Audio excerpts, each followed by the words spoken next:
Welcome to a football show Monday edition here on the 440 Sports Network, brought to you by Sinkers Beverages. That is Paul Kuharsky. I am Braden Gall, and it is draft season. PK, good afternoon. How are you, sir? I'm well. It's day after Super Bowl season. First round left tackle, says Lee Jordan. Sounds familiar in the comments already. Jumping on it. There we go. Let's go. Lots of stuff to get to today. We're going to focus on sort of what Titans fans should take away from the Super Bowl. What football fans should take away from the Super Bowl. I had a really fun discussion, debate. We had a very small gathering with my kids and my sister and brother-in-law and the wife, and we had kind of a small gathering, but we got into a really interesting discussion about sort of the future of quarterbacks and head coaches in the NFL moving forward. So I've got a question for you a little bit later on. The Sam Darnold of it all. And, of course, Mike McDonald, an option that the Titans had maybe a little bit in the past. So maybe some revisionist conversation, some what ifs, but really I want to get to what did these two teams do well? Mostly what did Seattle do well? What is Robert Saleh and the Tennessee Titans going to take away from that and try to implement here in Tennessee? And do they have the personnel to try to do some of that stuff, which the answer is mostly no, but we'll get to a lot of that. So and if you want to get involved, please do so in the comment section. You can ask questions, you can steer the conversation. It is draft season. It is the offseason now that the regular season is over and the Super Bowl is over. So we will get to a lot of your comments as much as possible. Nate says, miss seeing you at Soup Sunday yesterday. My youngest had a soccer tournament in Kentucky in the morning, and so we did not get back until like 2 in the afternoon. My oldest had a soccer tournament in Tullahoma. She did not get back until like 2 in the afternoon, so I missed out on Soup Sunday. But if you do not know what Our Kids is, the Our Kids Foundation here in Middle Tennessee, abused children are in the news, PK. I don't know if you know this, but we have a gold standard, no pun intended, a gold standard of abuse clinics here in town.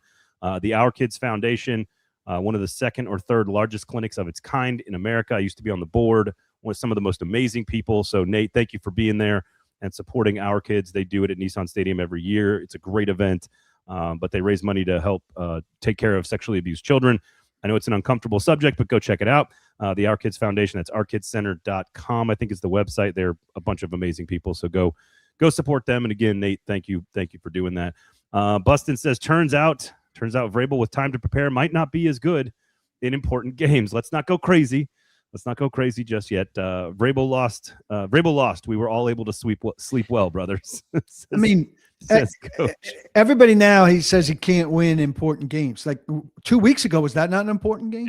Yeah. No, I got it. Also, like, was Mike Vrabel the biggest problem that they had yesterday?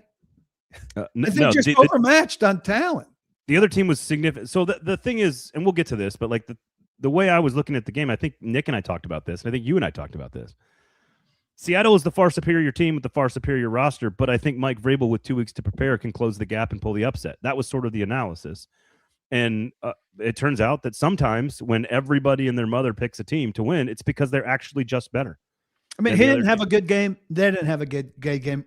I think they were slow to adjust on some stuff. I don't understand why Will Campbell didn't get more help sooner. And I don't understand why, Tirico and Collinsworth were talking about that. Like the solution seemed to be to kind of spread them out and not let Seattle be compact defensively, and it seemed like they were slow to get to that. But it was 12-0 for a long time, and I thought New England was playing really good defense also. Very really bad offense, yes, largely because Seattle was playing really good defense, but I thought New England was also playing really good defense for a time. And then the dam broke and the game was over and New England was overmatched and couldn't do much. But there's a lot of Twitter buzz in Nashville, like Vrabel just got, lost them the game or couldn't perform in a big game. And I just think that's one silly. Team was substantially better than the other. And it doesn't diminish, like, I don't know. There's this element that wants to make it like, well, see, Vrabel wasn't for real after, they beat some really good defenses in the playoffs and whatever. And 31 other coaches and there 30 other coaches in the league would happily swap places with Mike Vrabel for 2025. It's almost like we should not evaluate the talent and success of a human being based on one piece of information or one day or one game or 1 week. It's almost like, PK, we are a collection of decisions and strategies and ideas over time that defines who we are. Didn't the Patriots, says go for it, didn't the Pats have the second most games played by rookies in the playoffs over the last few years? There you go. They had 65% new roster. His decision making wasn't great yesterday, but I don't think the 2-point conversion wasn't a big deal for me. No, me either. Look, the defense played very, very well. They got a touchdown late on offense. I think other than that, they had the one touchdown. Otherwise, it was a defensive score from Seattle, which my gambling app appreciated. I do like betting on very weird and strange and bizarre things in the Super Bowl, and so I did get one hit there with the defensive special teams touchdown. I don't know how Titans fans can root against Vrabel, the coach. Amy Adams Strunk, screwed that up. If anything, I rooted for Seattle only for the dunking on us that can be muted for a bit. I think this is the right one here from Retrodax, which says, hate the Patriots more than I like Vrabel. Glad he got that far. I actually think that's how I felt when the game started. I was kind of like you. I thought maybe I'm going to root for Vrabel. And then when the game started, I was just like, I can't root for more Patriots stuff. Objectively, it's hard to do. That's all. I won a couple boxes, which is very nice. random. So nice. I like that. What did somebody have up there? Sounds like I'm what? It sounds like PK's a Vrabel sleeper agent. I've said this before, and I fought with Vrabel a lot, but I think Vrabel energizes everybody he comes around, and I haven't been around too many people like that. He energized me in hindsight, and I appreciated that, and I was put to sleep the last 2 years. So I appreciate how he connects with people. I hope Robert Saleh connects with people that way. And I think he was a net plus for the Titans in a big way. Jason says, good to see you, Jason. I wasn't rooting for Vrabel. I was rooting against Robert Kraft. Also very much a very real possibility. Caden says, Braden looks like Hopper from Stranger Things. Look, isn't he like a divorced alcoholic in that show? I love Stranger Things. He's a touch older than you as well, but you do kind of look like him. But look, anything to minimize the mustache, and if it takes adding a beard instead of shaving the mustache. But how old are you? 43. Yeah, I think it's time to settle on a facial hair thing and go with it instead of toying around all the time. And that'll be the last I say of it, because I know you get annoyed by me.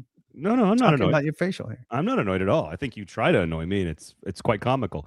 You don't think evolution is a part of like progress and growth and development? You just don't think you should just stay exactly where you are at all times? No, but I think at 43, you figure it out. Sometimes I've got a clean face. Sometimes I got a mustache. Sometimes I got a beard. What's wrong with that? It seems very indecisive. Well, pick a thing and go with it. Well, when I'm in the mood, when I'm in the mood. The mustache is dope. Don't let Paul win. I'm in the mood to be fat. Paul can't win this one. Let's see here. A lot of ex-Titans players between those two teams. That is for sure. Sammy, I'm trying to get to yours. I was happier than a pig in shit at the Pats getting dog walked. I think a lot of people agree with that. I was happy for Ernest Jones, for a guy that's been dismissed by two teams for having a bad knee and being expensive. Pretty good player. Pretty sure he led the game with 10 tackles. Yeah, pretty good player. Also, it's a problem. Kenneth Walker had a great game, but that's a defensive game. Now, you can't find a singular guy in that game. The best defensive player in that game was Christian Gonzalez, right? So it's funny you say that. I said that to my brother-in-law. We were watching the game. I was like, "There's another pass deflection at the goal line by Gonzalez. There's another pass," and I'm like, he might be your MVP candidate." Now, Witherspoon also played a great football game. I wouldn't have had a problem with Witherspoon having MVP, but I really feel like you got to have a defensive MVP in that game. And I tweeted out, because MVP of the Super Bowl is always now a defensive player, that you should have a defensive player of the game, or split it into offensive and defensive MVPs of the game. There's no way for a defensive guy to come out of a game with his due. I like have an offensive MVP and a defensive MVP. I like that. I don't think that's bad. Sammy says they had a gift from the football gods in the regular and postseason schedules. I'm tired of Sammy. I love you. I'm not. The fact that one NFL schedule is different than another NFL schedule is just not true. They're all basically the same and came up short. Major regression coming for them next year. So there's a lot of stuff I do want to ask you guys about. That happens to a lot of teams. The league changes year to year. I think Witherspoon was right there with Gonzo, says Bustin' Diamonds. Do you think says, do you guys think Seattle will lock up Kenneth Walker, or do you see him hitting free agency? Do you think he'd fit here? I think he would fit anywhere. I think he's a very good player. That's a really tricky one. It's one of those where like he got you somewhere and he means so much to the fans And so you may have to pay him for what he accomplished, not what he's going to do. I think they maybe only have 3 big free agents. And if that's the case, I would think they'd make every attempt to keep him. This is a good one. Big 2033 says, I was fine with Reuben Bain Jr. as our pick at number 4, then watched short arm Will Campbell get embarrassed. Now I'm second guessing. He was terrible. Yeah, he was really bad. Overwhelmed. You can hear, Jordan, you are crushing it lately in the comment game. You can't be a change your mind when you're given new info person, but also pick a facial hair lane guy. Maybe I'm saying he should have gathered the new information by his 40th birthday, and then you are who you are. Yeah, and big 2033. This is great for you, my guy. PK's not wrong. I found the beer thing in my late 30s, and I'm sticking with it. It's okay for you to do what you want to do, PK. I'm okay with Paul deciding what's best for Paul. And in a strange, weird twist, I'm okay with me deciding what's best for me. And in another strange twist, I'm okay with me deciding what's best for you. That's not strange at all, Paul. That is on brand. I want to talk scheme real fast here first before we get into like the fun, goofy, kind of silly stuff. That is a little bit more like, not embrace debate. That's not what I'm going for, but some fun conversation at the Gall house yesterday during the game, because the game kind of sucked. I do want to know what schematically, from a roster building standpoint, defensively, of course, more appropriately with Robert Saleh, like what is the primary takeaway from Seattle's total domination in this game? I think they were the better roster. You look at Drake Maye and the offensive line and the youth and inexperience and the turnaround, like I should have seen it coming. Let's say, what is your number one sort of primary takeaway from Seattle, McDonald being a defensive coach, building the team, and how they performed throughout the playoffs and now champions? Well, I'm going to look at it not just from Seattle. I'm going to look at it from Seattle and Philly last year. Both teams in the Super Bowl, 6 sacks, 11 hits. Rush 4, there's Bustin' Diamond. Rush 4 with the right scheme and get sacks and pressure that dictates the shape of a game, frustrates a quarterback. Look, Witherspoon was back there and blitzing, but they also had a lot of plays where without blitz help, they were dominating up front and dictating that game. Last year, I think Philly did not blitz and had those results against Kansas City. So first off, it tells you that's what it doesn't tell you this, but Robert Saleh wants to get home with 4 and leave people in coverage to do the rest, cover 6 a lot of times. So he wants to do what we just saw these 2 teams do in winning Super Bowl games, the last 2. He doesn't have the horses to do it, and he's going to want the horses. And then you have to prevent it from happening to you. And so, it all goes back to the trenches now. Hired a offensive line coach that's highly respected, who's gotten the most out of what the guys he's had on his roster have in them. Now, we've heard that about Bill Callahan, and Bill Callahan had a longer track record. But Carmen Brasillo, I think, is a new age kind of guy at doing that. And Aaron Whitecotton got great reviews. So 2 good coaching hires in the eyes of the league. Some pieces need to fill in the cracks there, really see what fits on the defensive line, get those edge players that they haven't been spending resources on since damn 2010 in terms of a first rounder there, and try to get to a place where you can do those things. So I looked this up before the show. Obviously, we talked about this a little bit during the San Francisco matchup, frankly, during the regular season when the Titans played them, and that is that San Francisco at the time was one of they were one of the least blitz-heavy teams in the entire league. I think they finished, I just wrote this down, 18% of the time they were blitzing. That's 29th in the NFL. If you go back and look at Robert, he was missing his top pass rush and missing Bosa and Fred Warner, frankly. If you go back and look at those Jets defenses, not his first year when they were sort of transitioning, and not the last year where they were good when he was there and kind of bad, which is 21 and 24. If you look at 22 and 23, they were dead last in the NFL in blitz percentage in 2022. That was 14.9% in 2022. They were up a little bit, 16.3% the next year, 31st in the NFL. So the last 3 defenses where Robert Saleh was either the head coach or the coordinator and was there for the whole season, they were 29th, 31st, and 32nd in blitz percentage. It's clearly what they want to do. And a lot of you guys in the comments are like, every time a defense wins a Super Bowl, it's about getting pressure with 4, not having to blitz. If you go back and think about the Brady Patriots undefeated in 2007, it was about the Giants defensive line pressuring Tom Brady and stopping them in their tracks without having to bring pressure. And at the end of the day, I heard Kyle Shanahan talking about this. I think it was on the pregame broadcast, perhaps. I can't remember where. He did a pretty good job on the broadcast. Good. I think he'd be a really good fit in the booth later on after he's done. But he was talking about how to attack Mike McDonald's defense, and that you like basically, if you do not run the football, it's over. You have to break them out of their shell too high safety look, and if you can run the foot, you have to find a way to do it. And the Patriots really could not commit to that at any point during the game, but that is the way you approach it and the way you attack it. And what I find interesting is Saleh wants to build his defense kind of similarly, and he does have assets in Jeffrey Simmons, Tavondre Sweat, and Cedric Gray now that are going to be dynamic run defenders for the foreseeable future. And if those 3 guys, and then you supplement with a few picks around the edges, literally on the edges, develop Femi, draft another linebacker, draft another edge rusher in the first round. I don't know what it is, but if you've got those pieces already and you can allow those safeties to play high point and too deep and allow that cover 4 that he likes to play and the cover 6 that he likes to play, he's got some pieces that are the beginning stages of building a defense that looks like it functions like Seattle, if that makes sense. Yeah.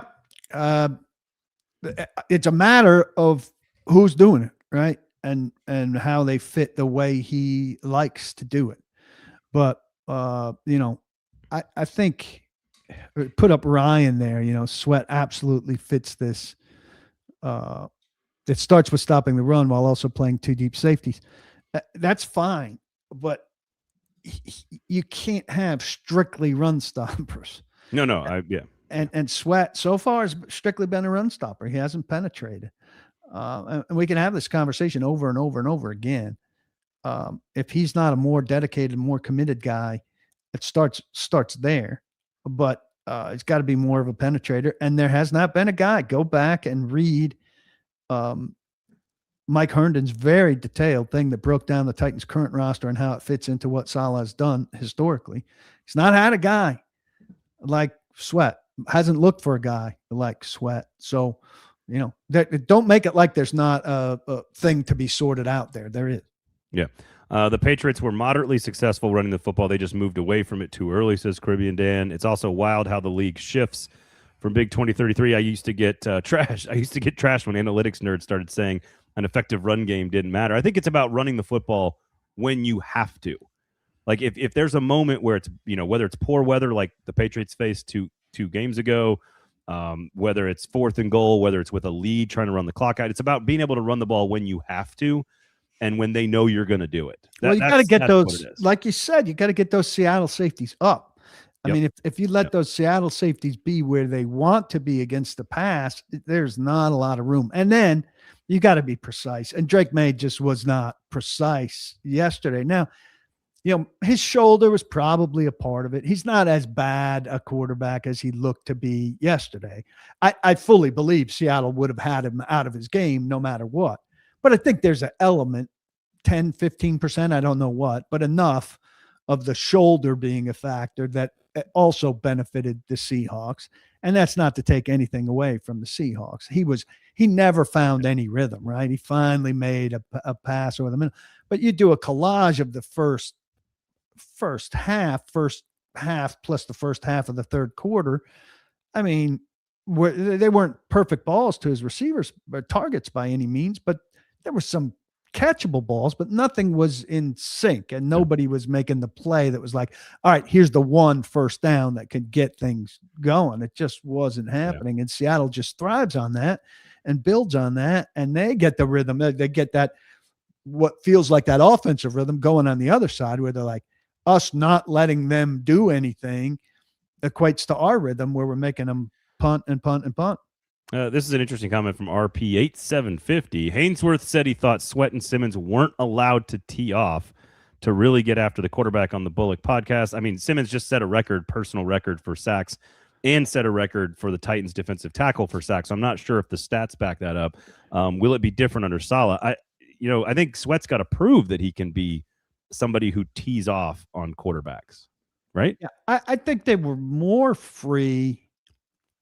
I mean, I think there were games of strategy for Simmons in particular under Vrabel and that defense with Terrell Williams, where they asked them not to, Vrabel really didn't want guys running past the quarterback ever. He considered them, then you're playing with 10 men once a guy gets past the quarterback. And there were a lot of games against a lot of quarterbacks where they wanted to pin a guy in and make sure they knew where he was and control him and not let him burn them on the run and stuff, which makes sense, and doesn't necessarily pad a guy's sack stats. I didn't feel it was as much that way under Denard Walker. But, and now we'll see. Yeah. All right. Before we move on, I want to remind everybody, of course, of our great and amazing local sponsor. That is Sinkers Beverages. There are a bunch. They have a craft beer, award-winning craft beer walk-in fridge. It's to the right when you walk in. It's very, very, it's very large and very substantial and very impressive. And they got all kinds of good local brews. And I can't recommend supporting a local craft tap room more than I do right now. 2 weeks without revenue can be a killer for small businesses, especially ones that are either restaurants or tap rooms where they have very small margins already. And that amount of time off with no revenue really hurts the staff and it hurts the bottom line. So please go support some good local tap rooms. East Nashville Beer Works in East Nashville, of course. They also have one in Wilson County, which has got all kinds of really cool stuff. It's like a metropolis, like a giant palace of beer. And it's a great hang for kids. You can bring your dog. They got a dog park with the fence and everything out there. If you're up north in Madison or Goodlettsville or Gallatin, make sure you check out Yazoo Brewing Company right there on the river. You've got a view. It's very chill on a day like today where it's gorgeous. It's great for happy hour. You grab a nice cold beer. And, of course, you got Tennessee Brew Works. You got Jackalope, Black Abbey, etc. Point is, there is science, PK, behind that having a beer with your buddy or with somebody you don't know, in fact, is actually really good for your health. The side effects, that is, are really good for your health. So share a beer in community with people and, of course, support good local small businesses right now, including Sinkers Beverages, where you can get all that beer. If you can't get to one of their tap rooms, go buy their beer from Sinkers Beverages out of that award-winning craft beer fridge. And we are working on our draft party. So we think we've got a location. We're working out what the details are going to be, who's going to be there, who's going to be available, etc. But we're going to have another draft party. I think it's our 5th annual Sinkers draft party. So we're going to have a really good time. So make sure you stay tuned for more information on our 2026 draft party because it's draft season, PK. It's draft season. Love it. Love it. Nobody loves draft season more than me, if people know me. Which one do you love more, my mustache or draft season? Which one's your favorite? Your mustache. Oh, all right. Also, of course, lots of drama with that pick coming up at number 4. I know plenty of you guys in the comments talking about which direction they should go, et cetera, et cetera. A lot of arguments about where Devondre Sweat should be playing along the defensive line right now in the comment section. So can I tell you, let me take a moment to tell you one of my most favorite things about draft season. Okay. Started to see some Titans mocks. This is my absolutely most favorite thing about draft season. Here's a Titans mock. I'm going to give you my Titans mock, and I'm going to give them a 2nd round pick who's going to be gone in the 1st round, and I'm going to give them a 3rd round pick who's going to be gone in the 2nd round. I'm going to give them a 4th round pick who's going to be gone in the 3rd round. Here's a 5th round pick who's going to be gone in the 3rd round. Here's a 6th round pick who's going to be gone in the 5th round, and a couple 7th round picks that will be gone in the 5th round. Yeah, I get the point. Unbelievable mock draft that I just gave the Titans. Look at me getting all your hopes up. Here's a bunch of guys. None of them are going to be available for the Titans except the guy I took at 4.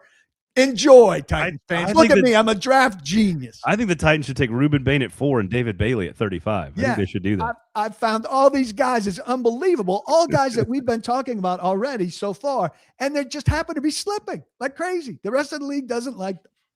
Yeah. Speaking of the draft, you guys going to the combine? PK, go ahead. Yeah, Answer. I'll be there. Of course, you're going to be there. Regular at the combine. There you go. I hate it. I hated the event last year. I'll just be straight up and honest with you guys. I feel like I'm like in high school dating again. It's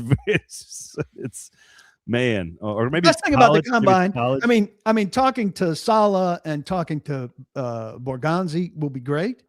Talking to colleagues from around the league about what's going on with them and what's going on with their teams is great. Talking to a couple prospects that are, like the first 2 rounds worth of edges, cornerbacks, and receivers is great. After that, it's a bunch of shit. Yep. There you go. I'm watching workouts. It's really, I mean, I go I went twice out of obligation with my laptop, kind of doing some work, kind of. Dude, I went and I was doing the same thing. I brought the laptop to the very first one to watch like the defensive lineman run or something like that. And I went over there and I sat, and I was 4 minutes into being in the seats. And I think I was like, TD was right there. And I was just like, this is completely worthless. Like there's no music, there's no energy, there's no vibe. They're not even trying to put on the event for like the fans that are there, which is free to be there. Like I could not believe how worthless it was to be in the stands for the combine. Well, but these people of your ilk are like, oh my God, did you see that? My ilk. Did you see how he put his left foot down? Oh my God, this guy's going up my board right there. Did you see that left foot? Did you see that? Why are those my ilk, people? But they're more of your ilk because you're into the draft. No. I'm yelling at people in traffic now, PK. I'm more of your ilk. I'm embracing my old man, growing, angry, kind of discontent with those around me. You're growing, dude. The stoplights being out all over the place, and people not knowing how to treat a stoplight that doesn't have power was the most frustrating. I am entering my old man rage season, and I'm comfortable with this. I'm leaning into being a grumpy old man. Your public school system that did that. My public school system? Yeah. You mean all the transplants from California? Listen, I don't know about California. In Illinois and Indiana. People that came from the Northeast were taught how to deal with the light. Yeah. Except when you get to that light and nobody obeys the thing, you just go.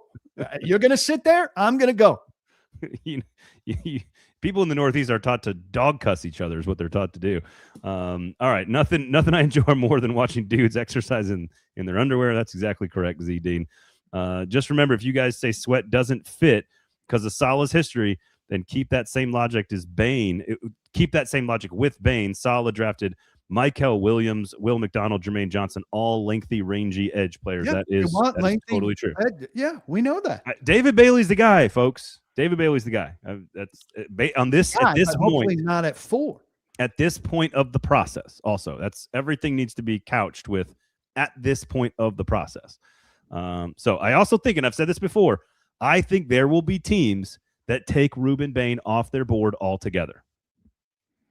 That's all I'm going to say. I think Ruben Bain's a good player. I don't really want him at 4. And I think he can be an impactful player. He doesn't necessarily have like a defined place. I agree. I want somebody who's got a defined place. I think this X right here on our board is taken up by this draft pick, period. Now, we can move them some other places, sure. But most of the time in our main package, which is a nickel package that we play 66 or 75% of the time, this X is accounted for by this pick. My problem is when I think of Ruben Bain, I agree with you. I think he's a very good player. I think he plays the Sebastian Joseph Day role. That's what I think he plays. And that's not what you should be drafting in this draft at number 4, in my opinion. So you're saying Bain at 35. there we go. Well done, Sammy. Very good, Sammy. Well done. Here we go. I love these two arguing about California. Sammy, one comment. People from California don't know how to drive in weather. Very next comment. RP. California, we have rolling blackouts. Trust us. We know how to handle a stoplight being out. Okay. Now, I know Sammy's from Northern California. Where's the other dude? Oh, okay. I don't know. We'll have to find out. If we don't get Bailey, we probably have to go wide receiver and get an edge later, or you're settling for a tweener at edge. I think that's fairly fair. Ryan, fairly fair. This is my plan all along, is trade back and get Makai Lemon. I agree with that. If you can go down to 7, 8, 9, 10, etc., and get Makai Lemon, I think that's a really, really good strategy. You can add a bunch of pieces on the back end as well. He's from Los Angeles. So there you go. There you go. Two different countries. Sure. All right. So Sinkers Beverages, of course, make sure you also support paulkuharsky.com. Go check out his work over at paulkuharsky.com. All the other piece on Brian Daboll from Mike Herndon today. Okay. There you go. And make sure you support all the other great shows across the 440 Sports Network. If you are trying to figure out what's going on with the weather stuff, we do have a bunch of shows that cover that stuff. You can listen to PBN, Pod Bless Nashville, myself. It's a news and sort of current events show. You can also listen to the Ant B Radio Hour with Betsy Phillips of the Nashville Scene. She and I do a show that's a little bit more history and culture driven. So you can get stuff that's outside of sports as well. But we also have the Gold Standard covering the general manager search, replacing Barry Trotz. And, of course, we've got all the Titans needs with the Paul Kuharsky podcast and the Hot Read as well with James Foster. SEC Football Live with Trey Wallace and myself. So lots of good stuff for you guys out there to now that football season's over. We still got lots of content for you each and every day. Caden wants to find another Draymond Jones in free agency. I suggest Draymond Jones, who's a free agent. Not a bad strategy. Need to ban the word trade back. Okay. Braden gets all hot and bothered on the idea of trading back. See the space between the words? There you go. Okay, you're criticizing his grammar is what you're doing there? Well, he's saying ban the word, and then he's writing two words in quotation. Fair enough. See, don't ever change, PK. I'm leaning into this. What we learned is never get rid of Borgonzi. Amy and Burke involvement in previous hires was bad. Passed on McDonald, hired Callie. One has no job. The other is a champion. Well, they were involved in hiring Borgonzi or hiring Brinker, who hired Borgonzi. So that brings us that does bring us to some of the hypotheticals around what we saw last night. And I don't want this to be we don't need to scream and yell about this for too long. I do know that the Titans heavily scouted Sam Darnold, heavily scouted him during the 2024 season. During the fall, they were very interested in trying to turn over all the rocks and make sure they knew exactly what he was. It sounds like at the end of the season, going into the free agency process, that they had decided whether Sam was interested or not is also a key part of this. But like, regardless of that, it felt like the Titans were sort of out on going that path, which is a big investment in a free agency quarterback, which was an option. And that was before, according to Callahan and Brinker and Borgonzi, that they went to the combine and sort of fell in love with Cam Ward. So there was a period of time where they kicked the tires and they studied Sam Darnold. They decided that wasn't the right path for the organization. And then they fell in love with Cam Ward and went that direction. We'll find out down the road if it was the right decision or not. Sam Darnold is currently a Super Bowl champion. I'd like to think that Seattle had something to do with that and not, if he's in the Titans organization, he's not winning the Super Bowl this year. Do you think they should have gone further into the Sam Darnold conversation? How different would this organization be right now if they had gone a different direction that offseason? Well, I don't think he was a possibility in 2025. You're talking 2024. Sorry.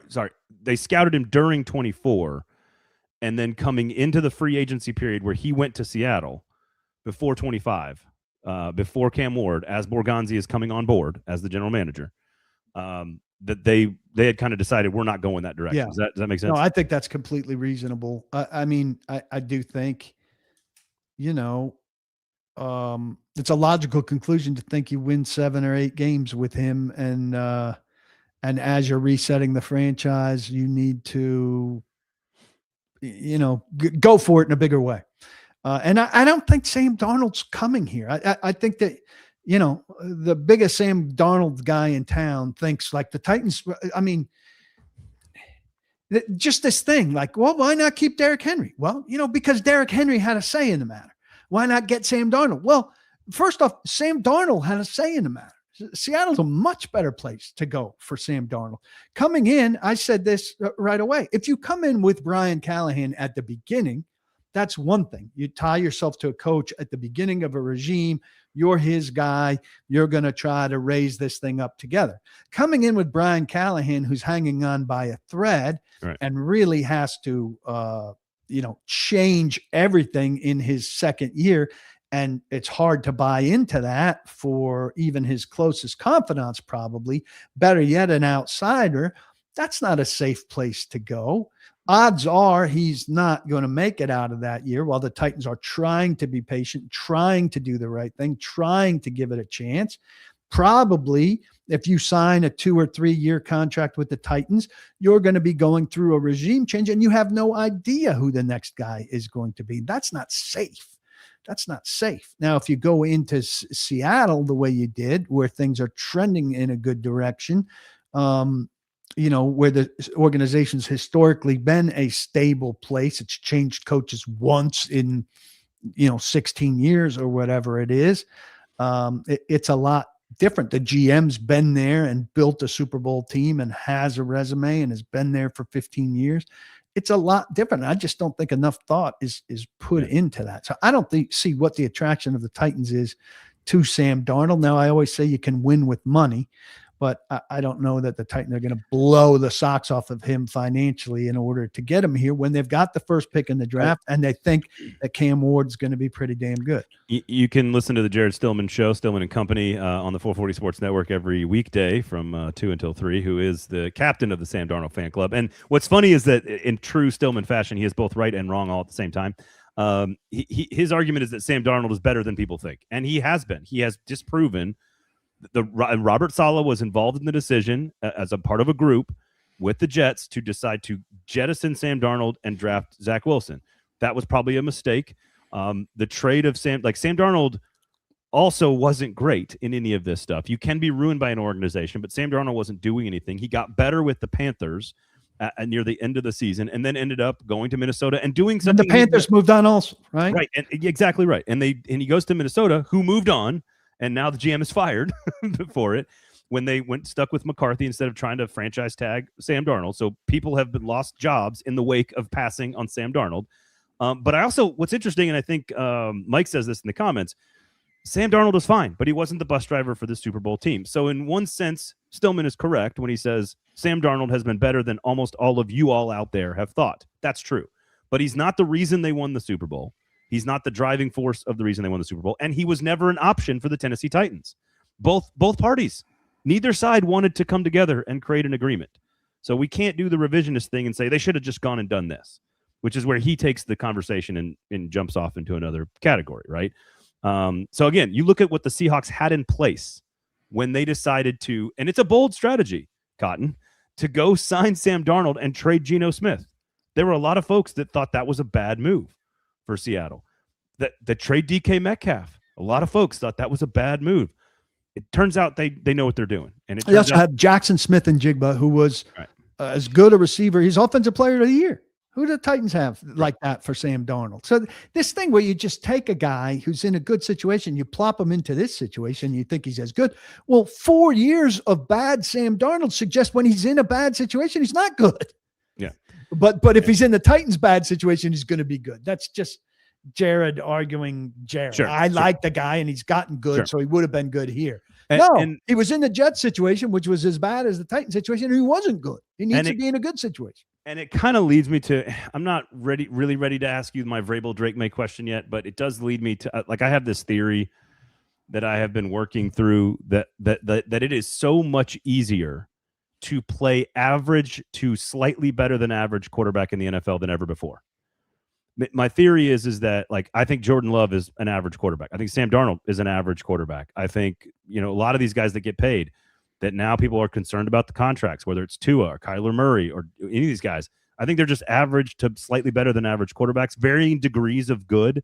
Nobody's really great. I think there's a group of quarterbacks that are elite, that are great. Lamar Jackson and Joe Burrow and Josh Allen and Patrick Mahomes, you kind of know who's in that group. I think it is easier than ever based on rules and intelligence and metrics and all the things that have led to finding it's easier to play the position of quarterback at an average level than ever before. And I see Sam Darnold and I go, he's an average quarterback. He's fine. There's nothing. I don't think he holds on the ball a little too long. Rises to the occasion in certain games. Sure. He was great. Very good. He was great in the NFC Championship game. Was almost irrelevant in the Super Bowl. To be fair. So I don't know. What do you think about? Ask the question about those pairings. So I was talking with my brother-in-law yesterday, and the overwhelming sentiment in a household with my wife and my sister-in-law, who are Tennessee people who love Peyton Manning and, anti-Brady, anti-Belichick, anti-Patriots people as just sort of an ethos. I'm just so tired of, I don't want I'm so tired of seeing the Patriots win. I'm glad the Seahawks won, right? I think that's probably a common sentiment to a lot of fans out there. And they all were like, well, I'm just so glad it's over. And I'm like, guys, it's not over. It's just beginning. It's just round 2. And everybody kind of looked at me like I was crazy. And I said, look, I will take Mike Vrabel and Drake Maye as a head coach quarterback combination based on number of regular season wins over the next 5 years, right? And you can say 4 or 6. I don't care. I'm just saying 5 for the sake of the discussion. How many quarterback head coaching combinations are you taking right now in the NFL that will win more games over the next 5 years than Vrabel and Drake Maye? Second year in the NFL for Maye, second in the MVP, plays in the Super Bowl. Flawed, needs support, etc. Vrabel, we know what he is. 2-time coach of the year. Not going anywhere anytime soon. There's other ones where you can go like Jesse Minter and Lamar Jackson. Unsure of Minter. Think he's going to be good, but unsure. How many guys? I will give you Andy Reid and Patrick Mahomes if you want them. Joe Brady, how long is he going to last for Buffalo? We have no idea. Yeah, I wrote down a couple. Peyton and Nix. I don't love Nix, and I think Peyton is egomaniac. Is he around for 5 more years? Like, does he want to be? Probably. But I mean, so, in the same ballpark, more of an offensive coach. So, but I'm not a believer in Nix. I'll take Maye over Nix long term. I mean, I think the biggest one is Ben Johnson and Caleb Williams. We debated that one last night. Yeah, that's the biggest one. I would take them over really Vrabel and Maye. I mean, Caleb Williams was doing some things this year that were otherworldly. Isn't Drake Maye a better quarterback than Caleb Williams, and isn't it Mike Vrabel a better coach than Ben Johnson? Well, there's more evidence in on the Vrabel side, but I like that Bears combination. I'd put them. I would take them ahead of them, but I would certainly put them in the bunch.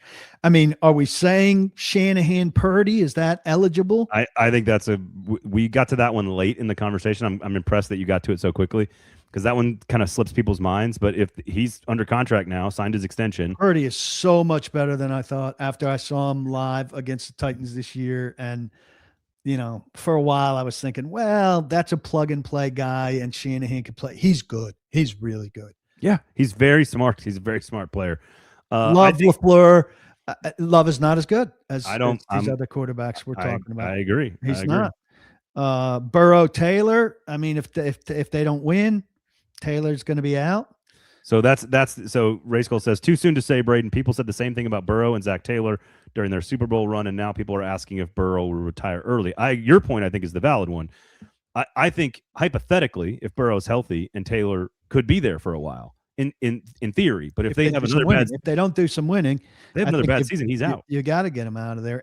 Allen Brady's just too much of a question. Lamar Minter, like you said, Minter's too much of a question. Though I like their chances because Baltimore doesn't make bad moves, right?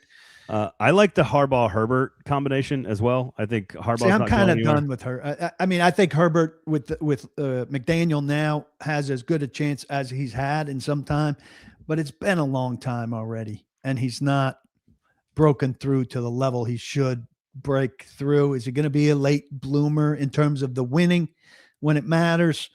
I don't know. I wrote down also Stroud and D'Amico. I don't like Stroud. I think Stroud was an early flash in the pan. I don't think he's going to be as good, but they do have a chance to resurrect. So that's almost, and he doesn't have to do a lot. They can run and play defense. This is kind of a perfect, Stroud is a perfect version of kind of what I have in my head around being easy to play quarterback, being easier to play quarterback at a better than average level. He's got really good receivers, and the cost of doing business, good. And the cost of doing business at that position for just average is $230 million. That's what average costs in the NFL today. And it's because it's easier to find that, I think, than you've seen. Harbaugh and Jackson Dart is in there. Again, there are lots of combos that could be better than Liam Cohn. Liam Cohn and when I initially did it, I was thinking you said young quarterback. But I think you got to include Trevor Lawrence and Liam Cohn off 1 year of evidence. It's a little early. But again, there is no it is not clear that there is a combination that is definitively better than Vrabel and Maye right now. If I was going to bet, I'm saying, hey, $100. Anybody in the comments, give me $100. I'm going to bet you $100 right now that Vrabel and Maye have the most wins over the next 5 years. There is nobody that we all agree is clearly ahead of that group. I'm going to take Caleb and Ben. I understand, but that I'm right there. I have Vrabel and Maye right there second. Yeah, Cohen. A lot of Cohen and Lawrence combinations in the comments here. A lot of you guys talking about that one. Again, I love that Liam Cohen has been good, but there's a trust factor with the first year guys, Brady and Minter and some others, and then like Sam Darnold. I don't know how long people said Seattle. I think Sammy said Seattle. How long is Sam Darnold playing quarterback? This is what is he? His ninth year already in the NFL. Like maybe you're right. Maybe McDonald and Darnold are going to win 10 games a year. Well, a good quarterback can certainly play till 35 now. That's true. How old is Sam Darnold? I'm guessing 28, 29. Is he older than his coach?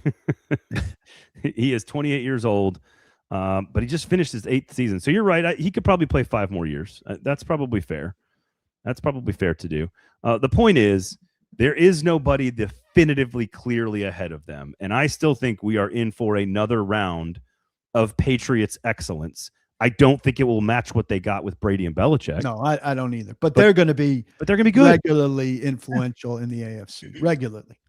And honestly, if I had to bet, this is probably the one I'm betting on right here. Mahomes and Reed. Like that's the one to go with if you're being safe on this conversation, I think. But it also speaks to an opportunity for the Titans. Is really what I wanted to get to, because you have Cam Ward as a number 1 pick overall. If you've been on this for a long time, and I agree with it. The turnaround can happen quicker than anyone realizes if you make proper decisions.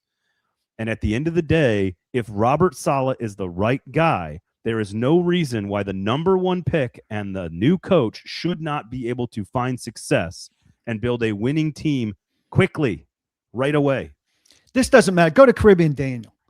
See, this is where Vrabel, I think, takes too much shit. And people are calling me a Vrabel suck-up and everything. Defensive head coaches do as much as they can to develop a young quarterback. But they also hire a offensive coordinator and a quarterbacks coach who do it. That's the job of a defensive head coach, isn't to go hands-on, coach the quarterback. Hell, Vrabel said that earlier. I've never played quarterback. I don't know some of this stuff. I have people. Like, if you're saying, I'm scoring Vrabel down because he himself didn't develop Maye. Well, he's overseeing a huge thing. He's the point of an umbrella. He's responsible for the umbrella. So you're going to say, well, I don't think that much of Vrabel because he's just overseeing the umbrella. Well, Mike McDaniel, what did he do for Sam Darnold then? He's a defensive coach. McDonald. Right. So you're saying that, then you're playing that. What did Andy Reid do for any of the defenders on Kansas City when the defense was helping out? I mean, you could play this nitpicky game with everybody. What did John Harbaugh do for anybody on any side of the ball, being a special teams coach? He didn't do anything for Terrell Suggs, and he didn't do anything for Lamar Jackson because he's a special teams coach. Yeah. He helped the kicker. He was good for Justin Turner. By your rationale. Yeah. Doesn't make any sense. There's a lot of people saying that Vrabel's nothing without Josh McDaniels, which I find to be just deliciously hilarious to me. McDaniels is a fine coordinator. McDaniels is so good that when he was a head coach, he multiple times fired twice and quit once before he even showed up in town. Yeah. I'm not saying this about eagerness to parse things down and give people such small square. It's a team. It all has to work together, just like all 11 guys have to be doing the right thing to make a play work. All the coaches have to be doing stuff. Yeah. So when Vrabel was at his best, he had LaFleur and he had Art Smith. And then when he had shittier coordinators, they were worse.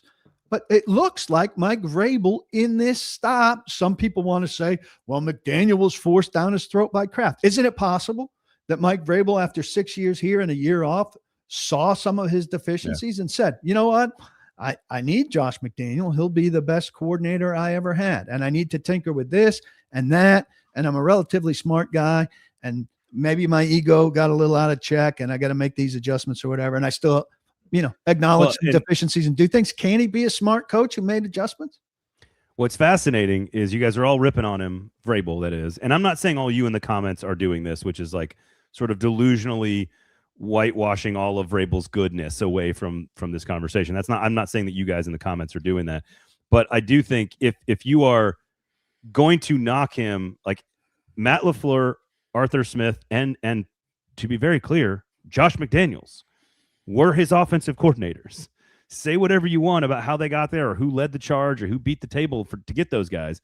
Those were 3 of his offensive coordinators, all 3 of which are very good hires, very good choices, very good coaches to have on your staff, very good offenses. Todd Downing was a mistake. Tim Kelly was a mistake. But like at the end of the day, he's had 3 really good ones also. And wasn't really Tim Kelly just a year at the end? Yeah, I think he was. When they weren't going to be good no matter what that year. Right. And so again, are the Eagles out on this with Sirianni and Hurts? I think Sirianni is got some hot seat to him's game, but I do think that's another good one. Again, I think Hurts has regressed in a bad way and sounds like a problem up there. Jared Goff and Dan Campbell would be on this list for me because their team is so good. They're going to win a lot of games. So if the conversation is winning games, I think Goff and Campbell belong in this conversation. So again, my point on all of this is that it feels like there is space to move quickly into that area. And if Cam Ward is just slightly better than average, which most Titans fans and Mike Morganzi and everyone in the building believes he is significantly better than that, they just hired Robert Saleh. They have to think he is better than average. Look at all the questions we are talking about. With, like, give me the best 10 franchises in the last few years in the NFL. And we have a new coach in Buffalo, a new coach in Baltimore. We're not sure about the Sirianni in Philadelphia. Stroud seems good, but not always. And DeMeco Ryans seems pretty good. Like my point is you can keep going and poking small holes in a lot of these teams. Zach Taylor, the Bengals were like the thing we all thought was going to be the next big thing. And now Zach Taylor's on the hot seat going into this year. Like if you're all going to discount what I'm saying about Maye and Vrabel, you have to acknowledge that there's giant questions about a lot of these teams that have not had these questions recently. And that creates space for the Titans, if they do it right, to move up. Yeah. And look, we're acknowledging other comments. Ackerman was a terrible mistake.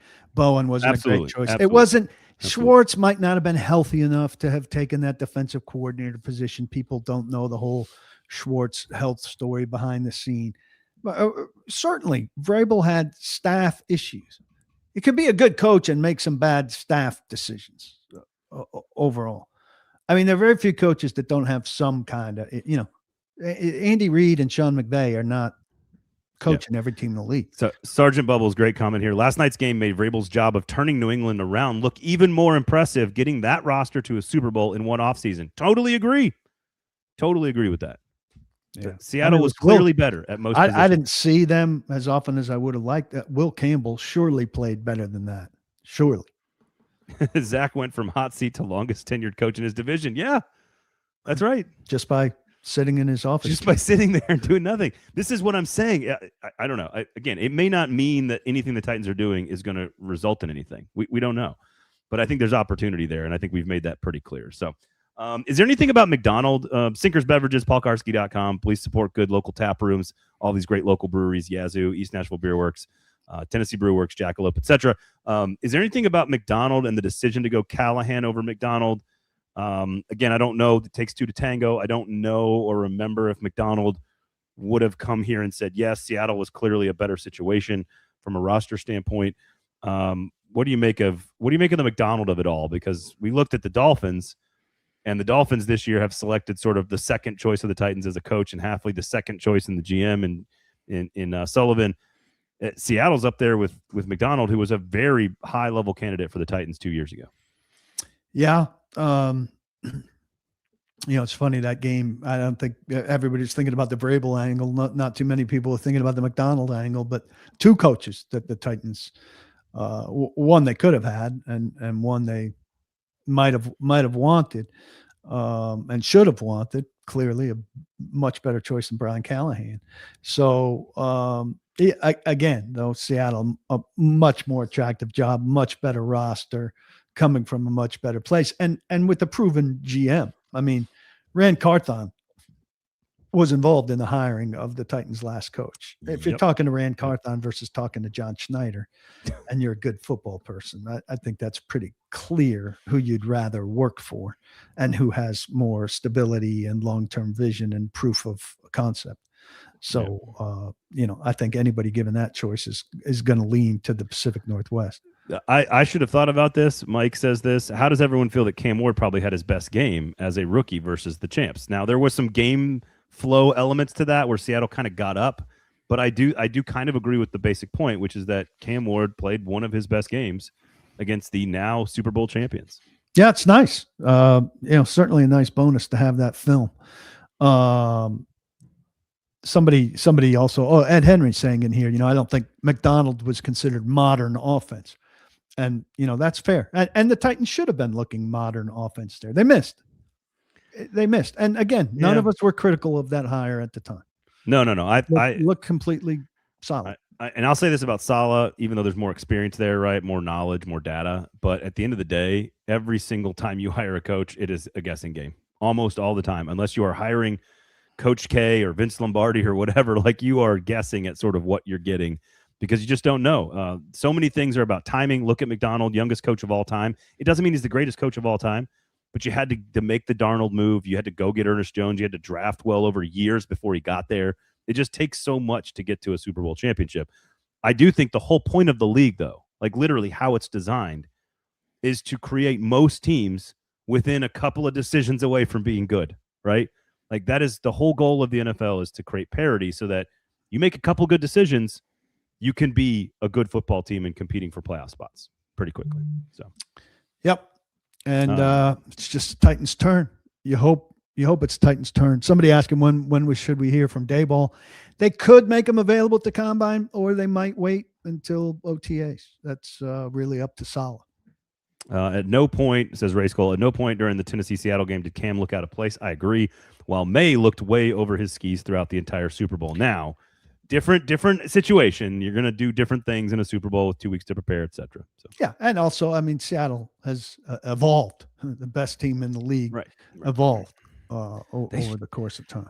I'll just never forget watching that Thursday night game against the Rams where they were clearly the Rams were clearly the better team for the entire game. And then the craziest 2-point conversion I've ever seen it leads to a comeback, and they haven't lost since. Now they're champions.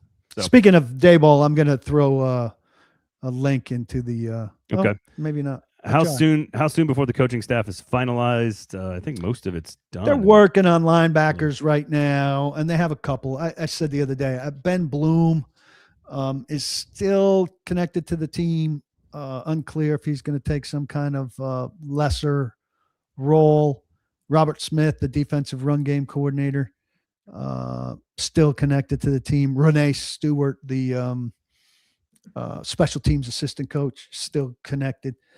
So they're sorting out those guys. Need a linebackers coach. Haven't hired a nickel coach yet, position that you and I are both very intrigued by. Mm-hmm. So still some stuff, but I would think probably this week. No linebacker coach right now. This is interesting, and I don't think I noticed this, but Caribbean Daniel says, interesting how Seattle's defense only had 4 starters drafted by Seattle. Interesting roster building. Well, they made some trades now for some of those guys up front. Well, so they drafted Murphy, right, out of Texas. I'm pretty sure that was the other guy paired with T'Vondre Sweat, and they drafted Witherspoon, and they drafted Emanwari. I know those 3. I'm sure there's one I'm missing that I'm missing now, but like that is an interesting for them to be as good as they were. And Ray Skull says, yeah, they did. The Seattle defense helped carry you to some fantasy points. I agree. I had them in my family league, and they were an enormous benefit to my team. Leonard Williams, is that the one they drafted? Yeah. There you go. So, again, those are 4. Leonard Williams they traded for. Oh, yeah, he was the Jets. Wasn't he a Jets player? Yeah, that's what I thought. So the question is, who am I missing on there? But the point is like, Emanwari's a rookie. Murphy's in his third year, right? Second year because of Sweat, same year as Sweat. And then Devin Witherspoon was a first-round pick, I think a top 15 pick probably 3 or 4 years ago, so he's kind of a veteran. But by and large, the core of the defense is not necessarily all those pieces. Leonard Williams is maybe the most important player on the team. So, trading for A.J. Brown, CRA is putting it in there. People have to let that go. I mean, first off, he's become like a diva problematic guy, and the Titans are not bringing in a problematic guy. Maybe after they have established their culture 2-3 years from now. And then, you assess, hey, do we have the culture where we could bring in a guy like that? And 2 or 3 years from now, AJ Brown's going to be, nearing the end. in terms of Max Crosby, you trade 4 for Max Crosby, you trade down and trade 8 for Max Crosby. That's pretty pricey. You do it if you're a team like Seattle, but I don't know if you do it if you're a team like the Titans. Well, because of the contract situation, which I know it's a very tradable contract, but he is going to be due a ton of money soon, right? Yeah, and he's going to want a new contract. Wouldn't that allow you to get him for cheaper? Especially the Raiders being in total rebuild mode right now. Yeah, I mean, if you could get him for a second, solves your edge problem. I don't know why. Like that's what if you trade down again, even if you pick him at 4, you could take a star wide receiver at 4, trade number 35 for Max Crosby, and that is better than whatever you're going to draft there. That's just better. Always feels, I know that we all overvalue draft picks, and I am of the mindset that is more willing to do things like that. It still feels somehow dangerous. Yeah, it doesn't feel like Bud Dupree to me though. And I know one was a trade, one was free agency. No, he's substantially better than Bud Dupree. Yeah, he's better. I know they're top 5 rusher in the league. That's my thought, is that this is like, I mean, we talked about this. I don't like chasing stuff, right? I don't like chasing. You think you're close and you start chasing when you're not really close. I think like the Packers chased with Micah Parsons. Like they thought they were close enough and they went and got the best pass rusher of our generation and he signed forever. I think if you're close and you think one guy can do it, I think that's okay.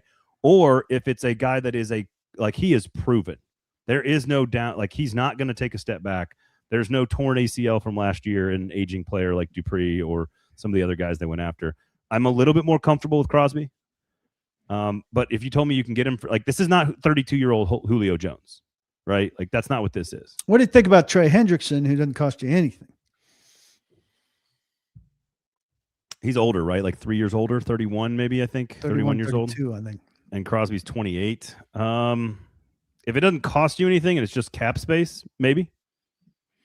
I could be on board with that. I do think it is of the different strategies and paths they could go down to try to get a pass rusher and a receiver and a bunch of corners. I do think using your top pick on a proven receiver and then other picks to get a veteran pass rusher, there are worse strategies than that, in my opinion. Just those huge moves when the Titans have made them. Yeah, I know. Snead. Yeah. At least if you're younger. At least if you're younger. That's why Crosby feels safer. More expensive, but safer. Yeah, that's my thought, is that Crosby is a safer strategy. It's less risk. He's a high character locker room guy who's young enough to be around for 5 years. That's kind of where I'm at on that. There's your Trey Hendrickson from CRA. How about signing Owa? There we go. From Vernon. Hendrickson's injury history. Hendrickson's injury history doesn't feel like a Borgonzi guy, but it could be him not liking the situation in Cincinnati. That is true. Now we've got more facial hair conversation. I like the mustache. Bring it back. Well, it's not gone. He doesn't have to bring it back. Still here. It's still there. It's still there. All right. What you got? You got Brian Daboll up on the site. Is that right? Brian Daboll by Mike Herndon up on the site. A must read. Come and get it. Follow me on Instagram/Facebook. Daily videos. You can see all the promotional clips for the show on Instagram at 440 Media that feature Paul Kuharsky. So there you go. It's hard for me to find them, but they're out there. That's my goal, is trying to make the content hard to find, PK. Yeah. That's the goal. It's like a mystery. Thanks to all of you guys for being active in the comment section. Do appreciate you all. Support good local business, please. Small businesses like paulkuharsky.com, like 440 Sports, Sinkers Beverages, all the great breweries in Nashville as well. So go have yourself a beer on me. Go do it. That is good for your body, according to medical professionals and science. I'm just telling you. Science. Go have a beer. Being in community with other people releases dopamine. It creates trust in relationships, which equal longer life. It's all science, guys. It's all science. Sinkers Beverages, go support good local businesses. For PK, I am Braden Gall. Thanks for listening. Congratulations to the Seattle Seahawks, and we will talk to you on Thursday. See ya.